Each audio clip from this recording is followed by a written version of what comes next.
সবাই কেমন আছেন? আজ 3 দিন যাবৎ বৃষ্টি। বৃষ্টি ভালো লাগে, কিন্তু এত বৃষ্টি ভালো লাগে না। এখন একটু বৃষ্টি থামছে, তাই একটু বের হলাম। খুব জোরে জোরে বাতাস আসছে, বন্যার মতো। ঈশ্বরের কাছে প্রার্থনা করি এখন এই বন্যাটা যদি না হয়। ইতিমধ্যে অনেকেই ঘর বাড়ি সবই হারিয়েছে, অনেক ক্ষতি হয়েছে। এখন বন্যা হলে খুবই খারাপ হবে। চারিদিক একদম থমথমে হয়ে গেছে। দেখেন কীরকম আবহাওয়াটা, খুব বাতাস আসছে জোরে জোরে, যা ধারণার বাইরে। হাঁটতে হাঁটতে তো একটা গাছ চোখে পড়লো, ছোটোবেলার কথা মনে করে দিল।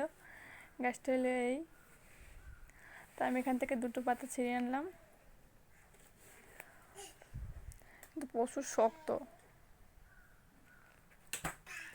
যাই হোক, পাতাটা ছিঁড়ে আমি বাসায় নিয়ে আসলাম। এই দেখুন পাতা, এগুলো মূলত আমরা গোলাপ ফুল বানাইতাম।